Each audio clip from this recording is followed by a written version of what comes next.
And over here. For those of you who don't know, my name is Terry Diamond. I'm a realtor by day, but my passion are the senior seminars and helping educate our senior community. We'll talk about it a little bit, but come on, housekeeping items. Everybody take out their phone. Turn it off. Okay, restrooms are at the door to the right if you need them. On the tables, you're going to find your packets for today. Who needs certified binders and needs new January through December tax? Everybody who needs binders? Any new people? New? One binder? No? Okay. I did, but she didn't turn it away. I'm not sure. I know. Okay. As all here, what do you need? Binder? Binder. Thank you. Oh, Frank, you need a binder. Yeah. I don't want you to go on all this. No worries. Thanks. Thank you. For those of you who weren't here last month, I also have new binder covers, new January through December tabs, new table of contents. Okay, great. I didn't hear what she said. On the table at the bottom of your stack, you're gonna find a survey. One lucky person is gonna win $50 for filling it all out. Make sure that you fill them out, please. They're super important to me. Help keep the seminars relevant. Be brutal. Tell me what you think, what you want changed, what you like, whatever you want. Notice the question of would you like to have a coffee date with me? This is really just a chance for us to connect. We can talk about real estate, we can talk about trust, we can talk about downsizing, we can talk about my dog Loki, the weather, whatever you need. So, on your survey, you just circle yes and I'll give you a call to set up the time. No obligation, coffee date, whatever you want to talk about. Today's goal is education, specifically how to travel smarter and with more confidence. It's not a sales presentation. My role is education, guidance, and support. However, I'm going to take a few minutes for those who don't know me to tell you a little bit about myself. You know, my name is Terry Diamond. I'm a realtor by day, but doing the senior seminars is my way to give back, and I love doing that. I think you guys get a lot out of them. I know these transitions of selling or buying home can be very difficult, very emotional, and I work with a team of professionals to make you feel supported all the way through. I'm always happy to help. Coffee Day is usually the best place to start. Just give me a call or whatever you need. Okay, enough about me. So let's get started. As many of you know, I originally planned to have a speaker this morning beside me. We had a presenter. Our goals didn't align, so that speaker is no longer employed. Not that I employ them. But travel plans change, flights get delays, speakers change, and we adapt. And a lot of what we're going to talk about today is adapting to how we should travel today. Honestly, I think of this as a great topic for us to explore because travel is emotional, right? It's exciting, it's meaningful. It also feels overwhelming as we age. Raise your hand if you love to travel. And I would think you would, since you're all here. Keep your hand raised if travel is much more difficult now than it used to be. Exactly. Today's about confidence, not limitation. We're going to talk about choosing destinations that fit who you are now, planning for mobility and medical needs, avoiding common travel pitfalls, reducing stress, and making travel more comfortable and meaningful at every stage of life. This is about empowerment. Life doesn't stop at 70. It doesn't stop at 80, and it surely doesn't stop at 90. It doesn't stop you from enjoying travel. However, we're going to learn how to modify it today so it suits you. I had a client, she was 84. She told me she was going to stop traveling. And I said, why? She goes, I don't want to hold anybody up. I get so exhausted going through airports and I don't want to delay. Then she took a river cruise with her daughter. And she said, I didn't mean to give up traveling.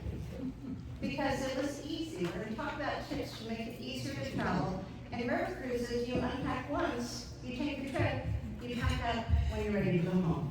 So a great way to travel these days. Let's start with a mindset shift. Mind shift set? Yeah.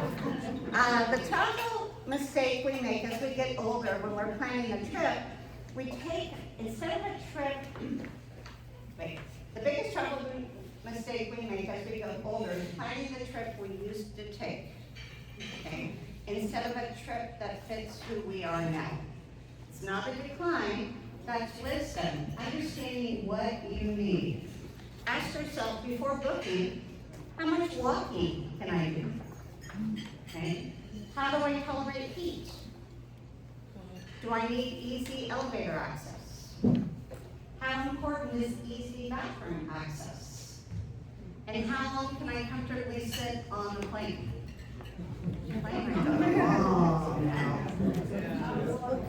Okay? What's one thing about travel that feels harder than it used to? Anybody? What's harder about travel than it used to be? TSA.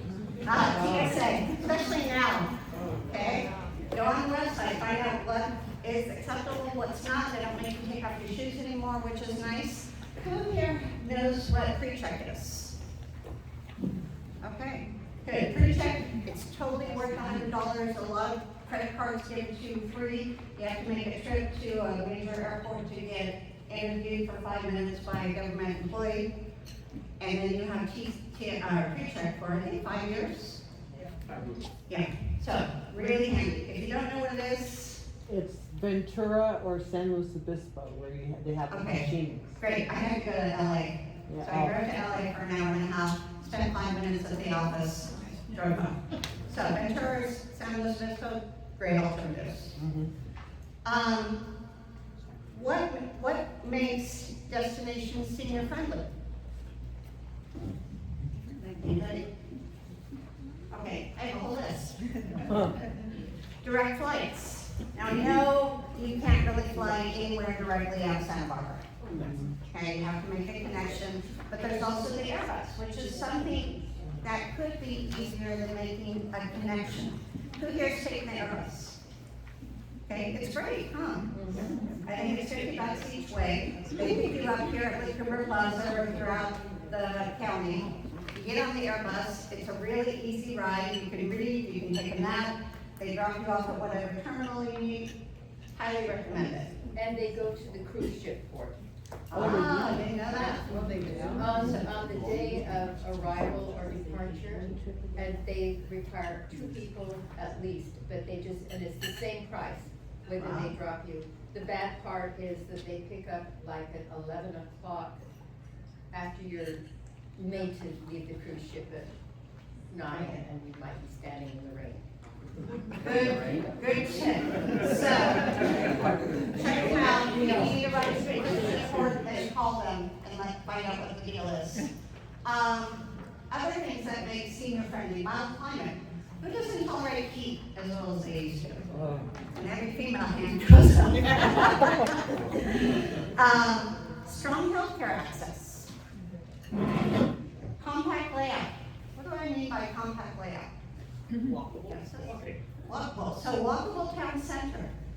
Okay, having restaurants and attractions and museum all within walking distance of your hotel. Means you're not going to go to Paris, but you'll go maybe to Champagne. You know, a smaller town. Take day trips into a larger city. You know, a lot of European cities have trains. Just get on the train. Go in. Trying to, and I speak from experience because I was just there last year, going to Paris during Easter week is not recommended. You know, the Louvre, I love the Louvre, and I could spend months there, but it was shoulder to shoulder, and you could barely move. And we had to drive. Going to Notre Dame Cathedral, not during Easter week. So you want to pick not only destinations that are senior friendly, but time. Okay? So you can go on the shoulder months. You know what a shoulder month is, before or after prime season?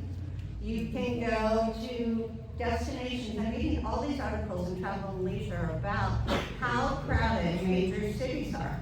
And a lot of them are revolting against travelers. They don't want tourists in their city anymore. They're so overwhelmed. So talk to a travel agent, talk to friends, talk to family who have traveled extensively. Find out some other places that you could go that are not quite so impacted. Compact layout, hotels near restaurants and shops, minimal drives or complicated transit, easy orientation. It's the opposite of sprawling cities. Long distances between sites, heavy traffic. Even if you're not driving, the taxis or the Ubers or the Lyfts, it's a long time to sit in traffic. Complicated public transportation systems. The compact layout does reduce physical strain. It minimizes transportation stress. It allows easy rest breaks because you're closer to your hotel. You can go back to your hotel, take an afternoon nap. Makes it lowers fall risk when you're not rushing around trying to make your next appointment, and it feels calmer and more manageable. Isn't that what vacations are about? To relax and enjoy and have fun, rather than run around from one destination to another. Reliable transportation. So you can take Uber or Lyft. They operate in 70+ countries. They don't operate everywhere, so be sure to check. Everybody have Uber and Lyft on their phone? Okay, if you don't, ask your kids or your grandkids. With Uber and Lyft, you need to know how to use the app. Your phone is charged. You have your phone with you. You're in a well-lit pickup zone. Rideshare services like Uber are widely available, but make sure you check what's not reliable transportation. Layovers, tight layovers, when you only have 30 minutes to get from one plane to the next and your flight's 20 minutes late. Not reliable. We'll figure it out when we get there. And wrong answer. Have it all planned. Complex public transportation, we talked about that. Reliable transportation isn't the cheapest option. It's one that reduces uncertainty. Have a car. Call the hotel. Have them pick you up if they can. Uber and Lyft would be my next choice. But if you can have a car service, you feel really special because you have a guy out there holding your sign with your name on it, but it just reduces anxiety. We talked a lot about overly crowded destinations, some ideas for different ones. River cruises, we talked a little bit about. Okay, Sarah? Okay. I'd like to add to the overcrowded. Yeah. Any place that's an Instagram favorite, where there's lines of people wanting to, to give this peace sign for Fuji, and there's a line of 1,000 people for that shot. Exactly. Stay away from Instagram favorites. Yeah, all the influencers are out there for their 2-second shot or probably 2-minute shot. Right. Smaller cultural cities can feel easier than huge capitals. Small group tours, whether it's through the museum or a restaurant or an organization or AAA or a travel agent. Everybody's always having small group tours. They arrange everything for you. All you do is give them money, go to the airport. They take care of the rest. That's my kind of travel. I love that. Any other, who's been to a small cultural city that they would recommend that's not overly crowded, that's easy to get around? Any suggestions? Seville, Spain. Seville, Spain? Bergen? Norway? Oh, Norway, yeah, Bergen, Norway. How is Oslo? Is it crowded? I have not been there. Okay, It's more like a city as opposed to Bergen as a small town. okay. Bergen? Anybody else? How about locally, within the states? Yes. Avignon, France. Excellent. Champagne, the Rhone region. More? Okay. Travel and Leisure, you can get it online, has so many great articles. If you're gonna be traveling in the next year or two, I recommend reading them online. You can read them on Apple News. Just a lot of great ideas for smaller destinations. What was the place you said? To go Travel, along? Travel and Leisure. travel leisure? travel and Or leisure. travel and leisure? Okay, questions so far? Anything else? What were the US places? I don't know, let's talk about it. Where would you go in the US? That's a nice place just to go and relax and have an enjoyable vacation. Carpinteria. It's true. I mean, take a trip down. Whitefish, Montana. Catalina Island. Catalina Island, Cambria. Cambria,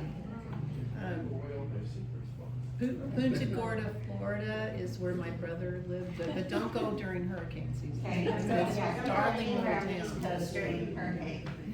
Whitefish, Montana, you could take the train there. Whitefish, Montana. What an incredible trip. Getting on a train for 25 hours. I love trains. Through Met, Yes. then you have your little private overnight space, and, you get into the train station around 7 in the morning, and the town is very walkable, and they have really good, public transportation also. So, everything she just said, did you all hear that? Take the train, it's walkable, really good public transportation. That's everything we're talking about safe, confident travel. Right next to Glacier. Okay. Planning for mobility and medical considerations. Let's talk medications. Everybody turn to page 7 in your packet. You're gonna find about 4 pages of questions. So, you want to take this and print it out or make a copy before your next trip. Don't wait till the night before to fill it out. Oh, yeah. Do it like a week or 2 weeks or even 3 weeks before, because it's pretty lengthy, but it's going to save you if there are any problems. It talks about who your doctor is, what assistive devices you use, what medications you take, what to do with your medications. So it's a really helpful, comprehensive trip. Sandy? It's good to take a picture of it on your phone as well as. Exactly. So you want to make hard copies, you want to take a picture on your phone, you want to give one to your traveling partner, you want to leave one in your hotel room, and leave one in your luggage. And also to a friend at home. And to a friend at home, exactly. So it should have your insurance information, your doctor's information. This is especially critical when you're traveling overseas. So, some airlines make you bring prescriptions in their own bottle. Some don't care. So I would be sure to take the prescriptions in your own bottle. It's always good to take pictures of your prescription with your phone.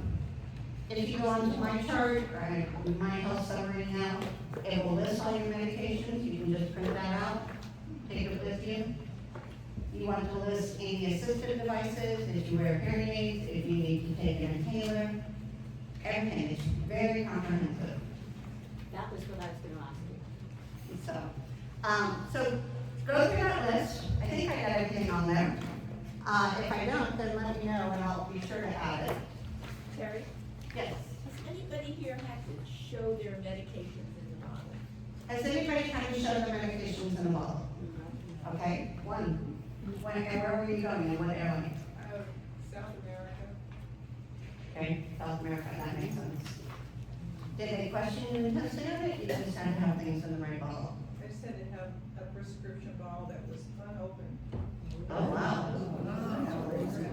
So prescription, depending on where you go. And you could probably Google it, say which countries do I need to bring my prescription, get a bottle on. Okay, bring medications in original labeled closed bottles now. Pack medication in your carry-on luggage, 100%, make sure you do that. Bring an extra 2 to 5 days supply. Set reminders for dosing times if you're crossing time zones. Okay, I hadn't thought of that one.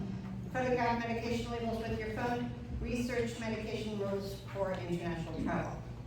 And then we talked about where to keep the worksheet in. Your carry-on bag, your hotel room, trusted family member, a photo on your phone. Mobility. Any questions on medication before we move on? Mobility. Let's normalize something, okay? Using assistance is really important, especially at airports. It's not a weakness, it's not a disability. It reserves your energy. Your energy is a resource. Why waste it walking through a mile-long airport? Okay? Phoenix, huge airport. Dallas-Fort Worth, huge airport. Chicago, huge airport.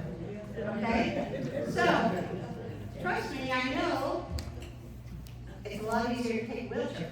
It doesn't cost you anything. You can sign up when you check in or when you buy your ticket. They can meet you at the check-in counter, wheel you all the way to the door of the plane, even wheel you on the plane if you need it.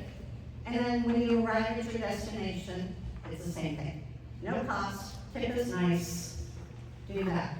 So, you all know the story of when I went to Oklahoma City a few years ago and I broke my foot on an escalator in the middle of Dallas. Okay, so I got to Oklahoma City, got to my hotel, procured some crutches from a local pharmacy, hobbled around my conference. On my way home, I was sure to book wheelchairs at every airport that I had to go through, which was Phoenix, and then I took it from Oklahoma City to Phoenix, and then Phoenix to Santa Barbara. Okay, because you can't get to Oklahoma City direct. I don't know what I would have had to do. So, I guess my purpose in telling you that story is that it makes life so much easier. Okay? You don't have to be disabled. Helps if you're old or disabled, but why not? Don't be ashamed. Get over whatever anxiety, or I can do it, especially on your way there. Definitely you need it on the way back because you're so exhausted. But on the way there, save your energy. It's a resource. You want to keep it. And it works internationally too. And it works internationally, sure. Yeah. You mean the wheelchair? Yeah, I did schlepp around Tokyo, Narita. Mobility tips, okay? Before you book your trip, request an aisle seat. Why? You can get up and Go to the stretch. bathroom. You can get up and walk up and down the aisle. They say they recommend walk up and down the aisle for every 60 to 90 minutes. Okay? Ask for hotel rooms near elevators. Okay? Ask hotels about walk-in showers and grab bars for safety. Wear compression socks. Men and women, wear your compression socks.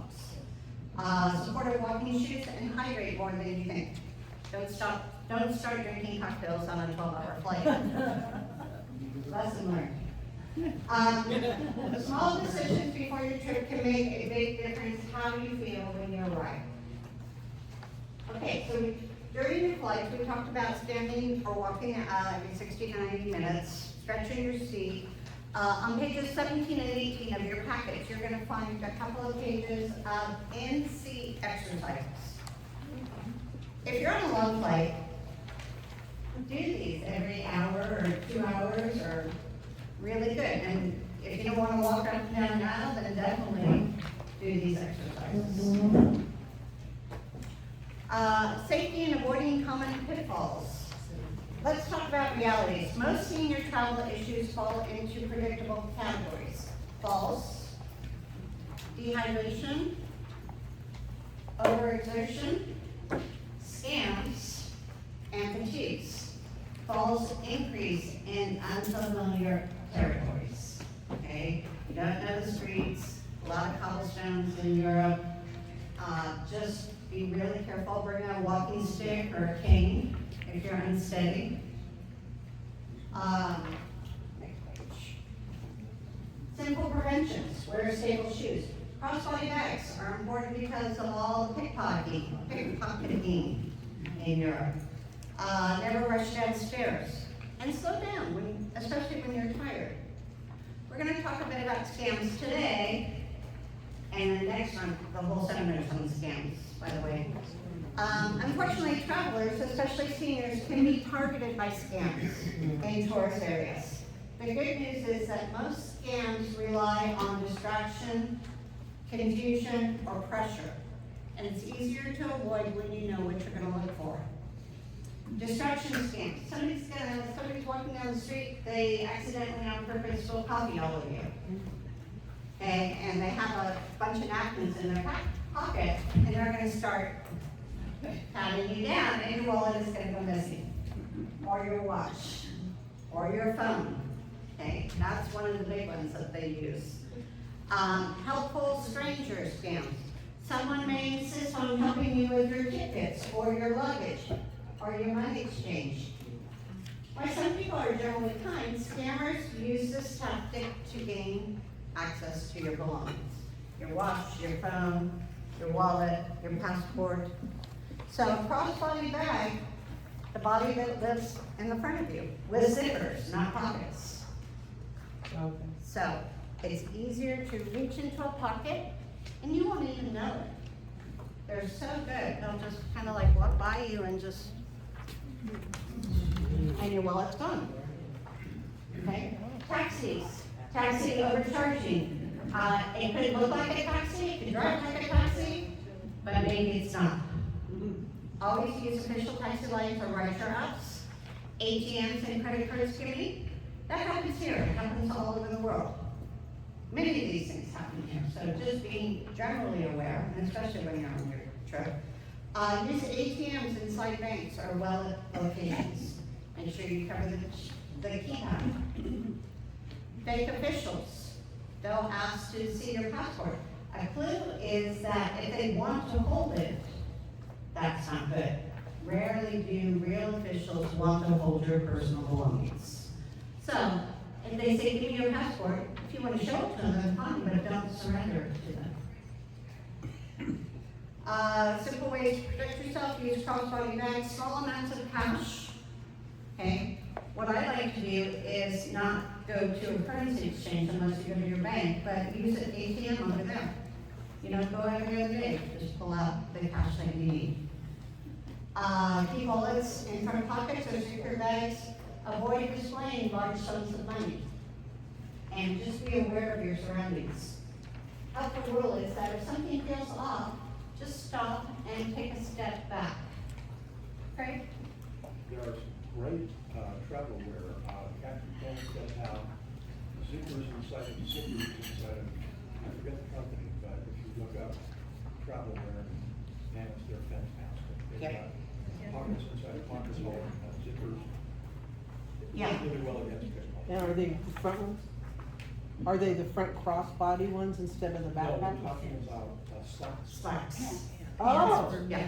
oh, okay. Yeah, so, I mean, there are all sorts of things, just Google it, there's hundreds, if not thousands of things. If you do a lot of traveling, it's a great thing. Confidence and awareness are your best protection. Most people you encounter while you're traveling are kind, but being informed allows your trip to be more, it allows you greater peace of mind. One of the reasons travel is so different is there's too many moving parts. Okay, that's why it's nice to go with a tour company or a small river cruise. Too many connections, too many bags, too many decisions. And when you feel rushed or overwhelmed, that's when mistakes happen. So think of travel like a road trip. You've all taken road trips, right? So you pick out where you're going, where you're gonna stay, probably where you're gonna eat, how long you're gonna be in each spot, and everything's free. No arguments, no getting lost, well, you probably still get lost, I do. But when you don't have it figured out, it makes it more stressful. So do the same thing for travel, whether it's to Wyoming or whether it's to South Africa. Make sure it's all planned out. Don't leave things to chance because that creates anxiety. Reduce decision fatigue. Who's heard of decision fatigue? Okay. It's a real thing. Okay, decision fatigue. People, I forget the statistics, but people can make up to, I think, 800 decisions in a day, and they can just be small ones, like what shoes am I gonna wear? Well, that's a big one.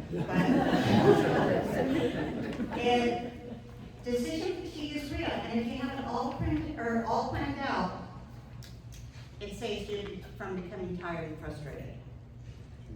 Goal is to remove as many decisions as possible in advance. So there's a couple of strategies. We talked about a few of these. Book direct flights whenever possible.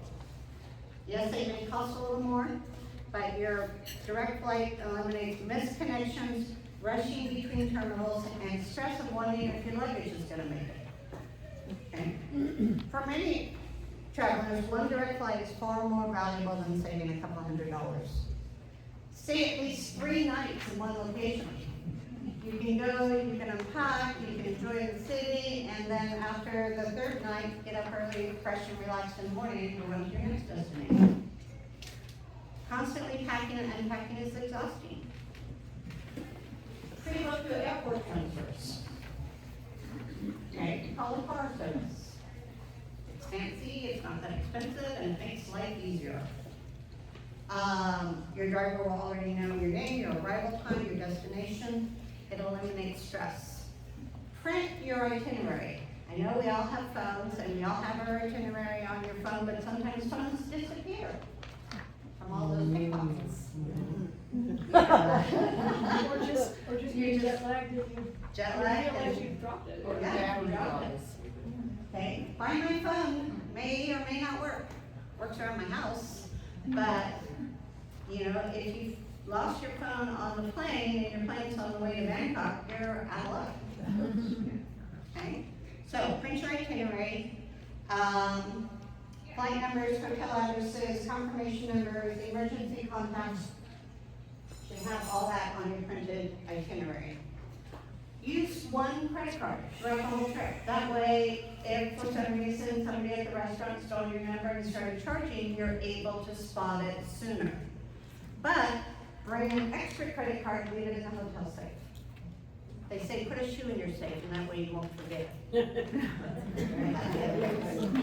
What did they say? Okay. Yeah, use one main credit card, keep a backup card in your hotel room. Simple systems reduce stress. Okay, another rule is the 3-bag rule. So you have one crossbody, you have one tote, and you have one carry-on. Okay, you can only bring 2 things on the plane, so make sure your crossbody can go in your tote. And when you're on the plane, take it off. If you cannot lift your carry-on into the overhead compartment, it's too heavy. It's not the carry-on, it's you. You need to put everything out and take 10, 15, 20 things away. Okay? So you need to be able to lift it. Crossbody is incredibly important. Keep your hands free, stay secure against your body, makes it easier to move through airports and crowds. Okay, we talked about the most important rule. If you cannot comfortably lift your bag into your overhead compartment, it's too heavy. This is what I was looking for. It's not a packing problem. It's a mobility and safety issue. Okay, you don't want to wrench your back lifting up your carry-on into the overhead compartment on your way there. And also, flight attendants do not have to help you lift your bag. I found that out. Yeah. the hard way. Now, generally, there's a nice strong man around, or woman, to help you lift it up, that's young. Yes. I've always had that experience. It's always somebody there to. Yeah, and it's fine, it really is, but you want to be able to rely on yourself if you need to, Robbie. The CPAP machine does not count as one of the 3. That's an Okay, extra. CPAP machine does not count. Probably any medical device will not count, you can bring it in its own little container.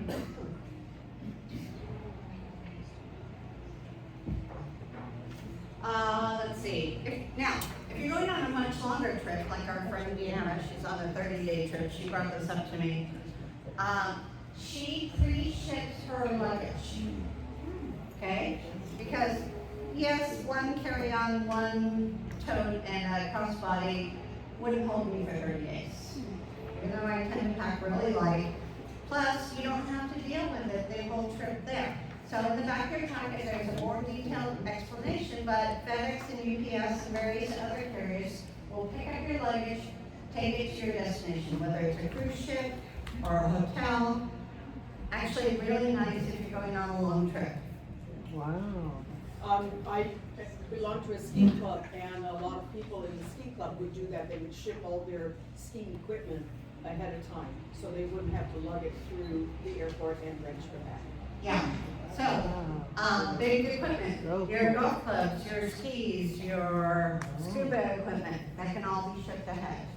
And I'm sure they have processes, I've never used it, I'm sure they have processes for insurance and guarantees, so, good thing to do. Handout on your packet on 19 and 20 provides more information. Comfort creates confidence.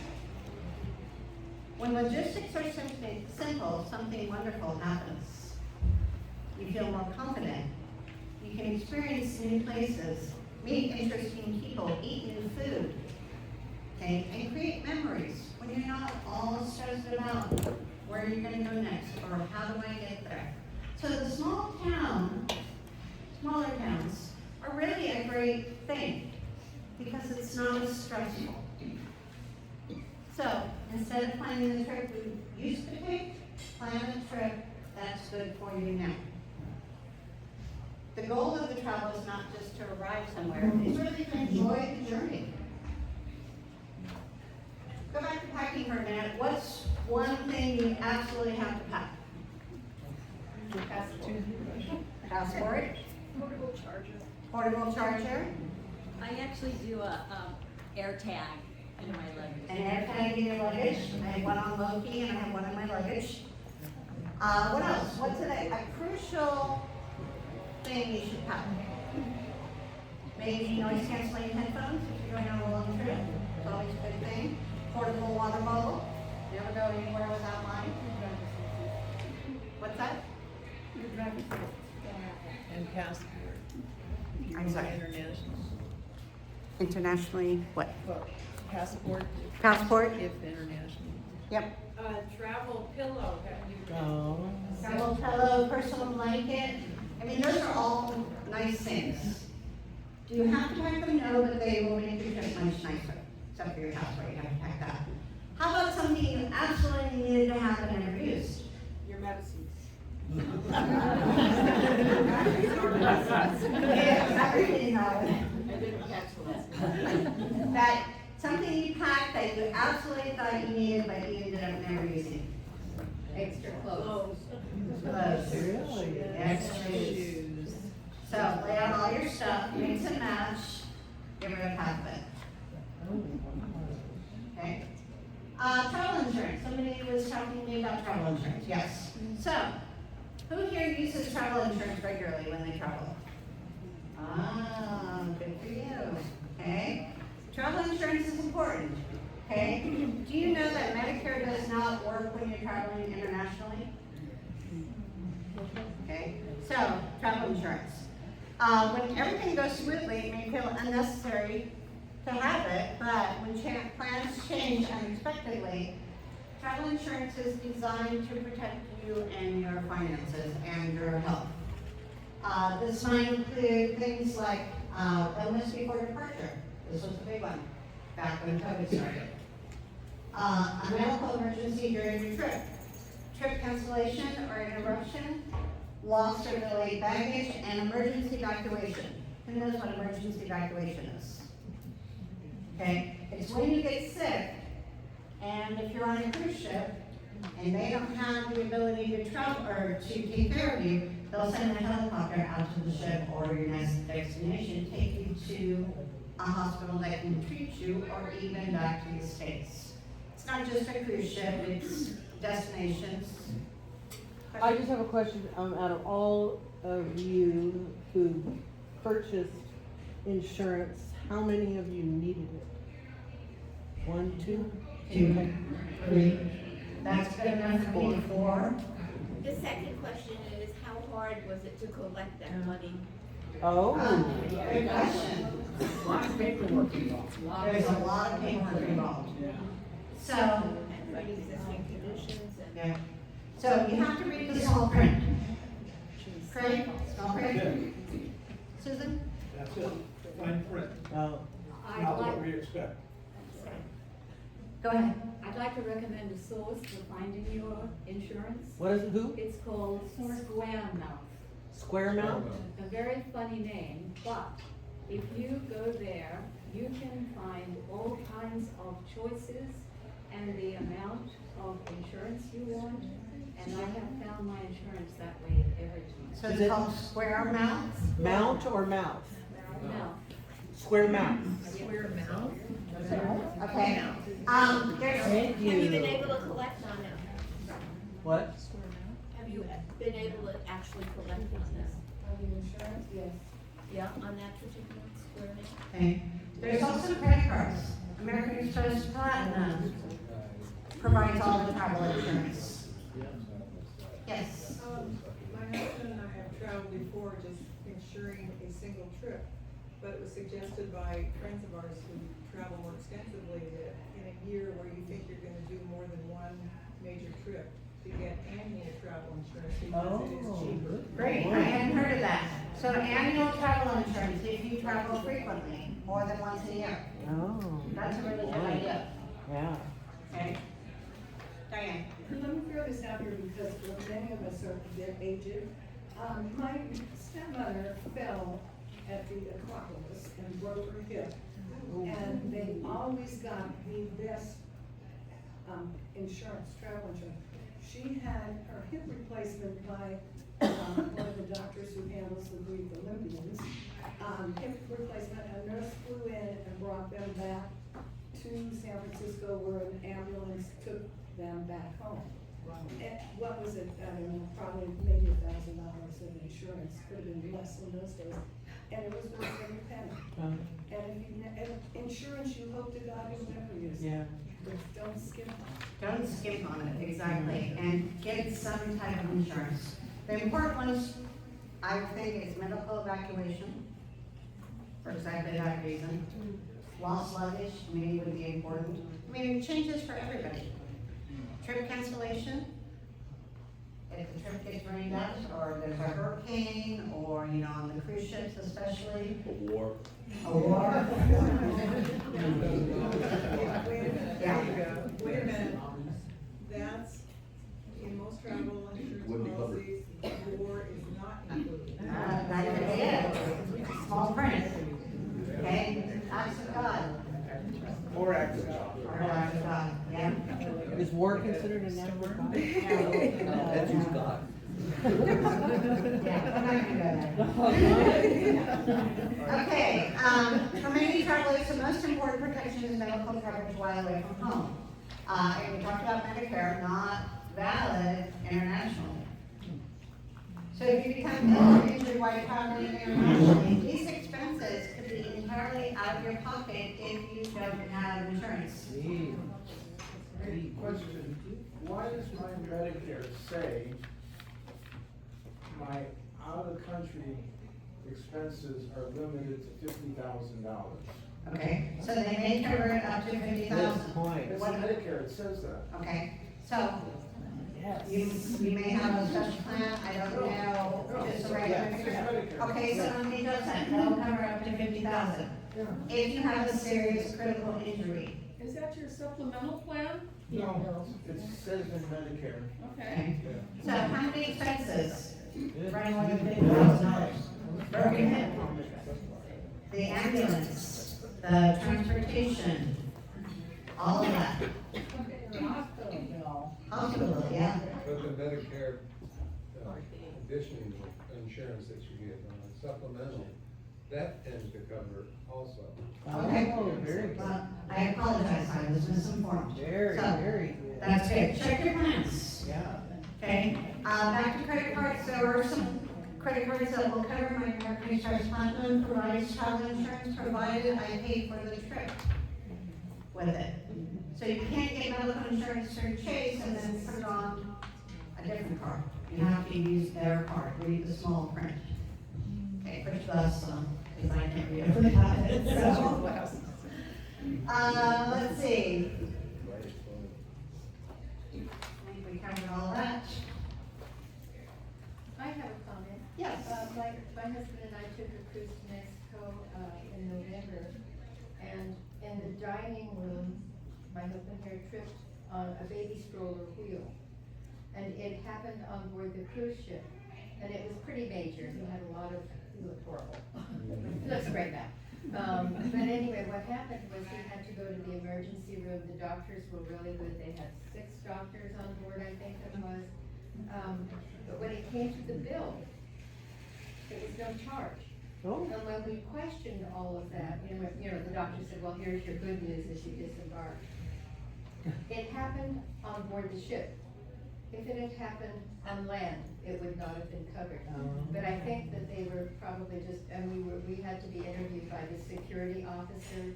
It had happened in a busy dining area where this 4-wheel had been sticking out. So that would have been quite a bit of money. I know the initial visit was like $280. Yeah. And it just said no charge. Everybody get that? Very. So they were injured. Fall on the ship. If you're gonna fall on the ship. Not in the middle of where we were. Because that determines who will pay for it. And it's kind of like going to the grocery store, you fall in, slips, or you slip on a breakage, and we sold the dark pickles, they should cover you. But fall out in the parking lot, Yeah. sorry, it's on your own. More comments, questions on that topic? Ready to move on? Actually, we talked about that already, so go to the next page. Let's see, a helpful tip, if you're considering travel insurance, it's also best to purchase the coverage soon after you book your trip. They may give you additional benefits. Or, I love the tip of if you travel a lot, buy annual travel insurance. Yeah, I like that. Annual. Okay, making travel meaningful. Okay, we're gonna shift the conversation a little bit from logistics to travel changes as we move through life. In our 20s, often travel is about adventure. We want to go see people. We want to go everywhere. We want to see everything. We want to do everything. In midlife, we also often travel about exploration. Okay? We're curious about cultures, food, history, experiences. But later in life, travel often becomes something more meaningful. Some of you travel to spend time with your children or your grandchildren. Somebody's going to visit her daughter or her sister soon. Some of you return to places that hold memories. Maybe where you got married, or maybe where a special event happened. Some people travel simply because it reminds them of something important. They're still curious, you're still vibrant, still part of the world. Travel is one of the most important reminders in life. Sometimes the most meaningful trips are not the most exotic. Okay? Going to visit your kids, that could be more meaningful than a trip to Europe. Travel for what meets your needs. And it's not that no see you, it's going and sitting on a bench and watching the world go by, eating new foods, meeting new people, going to museums.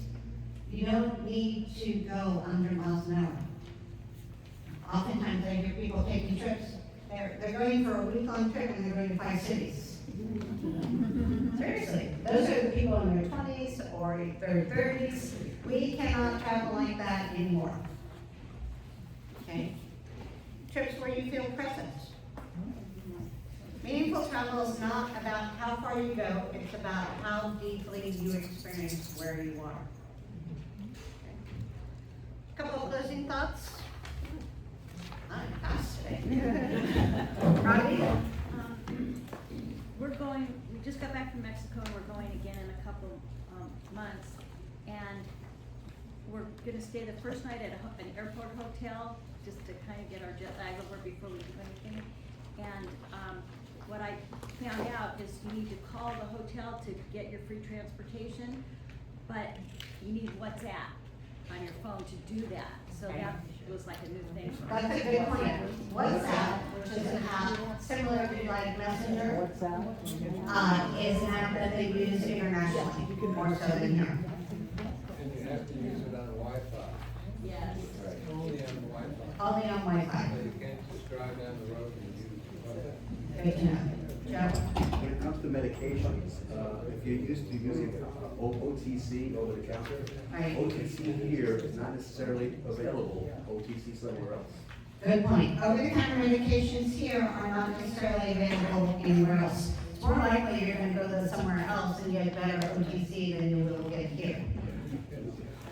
Okay? Okay, let's take a few minutes to answer any questions before I wrap this up, because we have lots of time.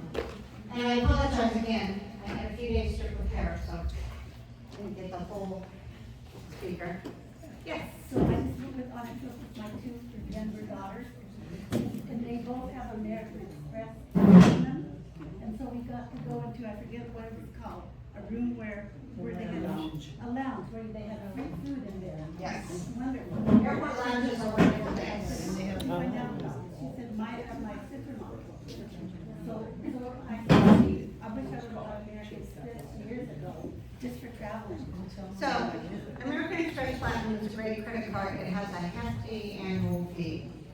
But the annual fee, even if you take one trip per year, the travel insurance they provide will cover that cost. Okay? Other comments? Yes, Miriam? Pack your own lunch. Oh. Yes, please. You can bring food on the plane, no open bottles, but you can bring no yogurt later? No yogurt. Really? It's, I wasn't able to bring it, this was a few years back, but, it was more, So it's more liquidy? yeah. Okay. So, no yogurt. Dennis? Don't go on travel ships that have 5,000 to 7,000 people on each ship. That is typical in Europe. Yeah, the big Princess Cruises, Carnival, I don't know all the cruise lines. I'm a big advocate for smaller ships, river cruises. So a cruise ship, a big ocean liner that we get out here in the ocean, 5,000 to 7,000 people. No. Don't do it. It's just crazy. It's crowded, you have to wait in line, you have to choose your restaurants beforehand, it's just surrounded by humanity on a boat out in the ocean. Why? Yes? Road Scholar. Oh, yeah. Red Scholar, what's that? It's an organization, it used to be Elder Hostel. Yeah. Trips all over the US and overseas. And So they plan small trips. So Road Scholar for organized trips? They're educational. Oh, great, educational. Is that what you use, Carol? Do you use Road Scholar? Yeah, I have. Okay. What other comments? Yes? I'm looking at cruises and tours, and I'm looking at, they talk about the activity level, and it's been really hard to find some that are easy as opposed to moderate or strenuous. Okay, she's looking at cruises and tours and looking at the activity level. Road Scholar. Okay? I know when I took my Amber Waterways cruise going through Burgundy, every day, each activity had a fast, a moderate, and I forget what they call it, but it was just slow. So, that's always a good alternative. Here. We took a river cruise on the Rhine, and it was 185 people on a Viking. But there was nothing to do on the ship. So it was kind of boring on the ship, except that was interesting talking to people.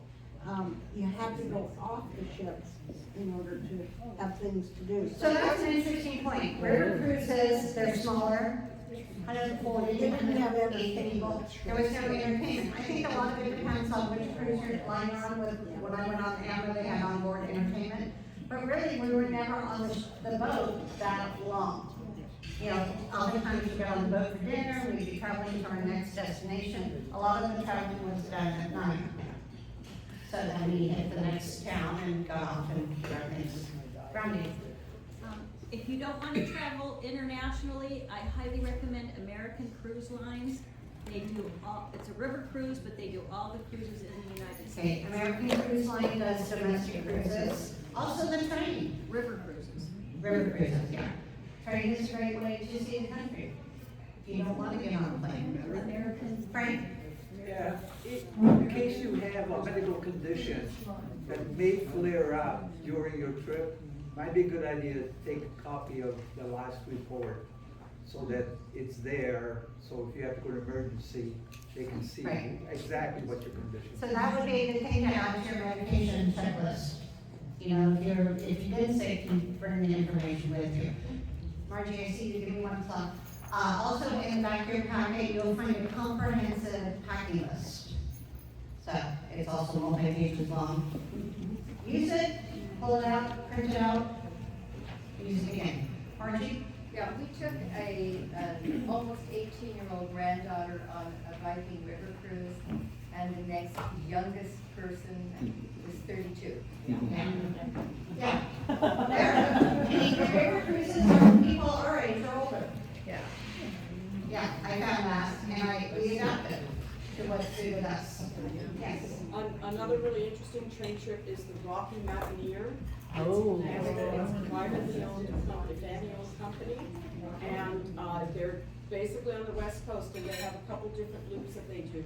And you only travel during the day, and the cars have windows that go up like this, so you can see the mountains above. You stay in hotels, you don't sleep on the train. That's nice.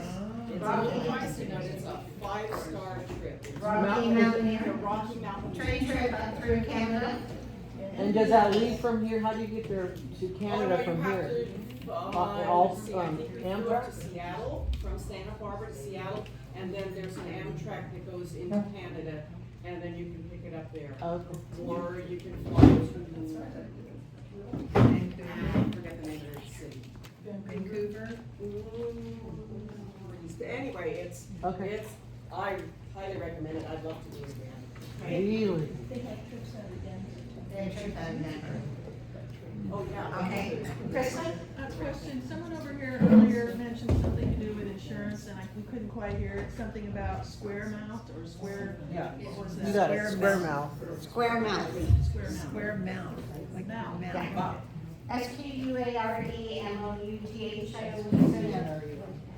Okay. What else?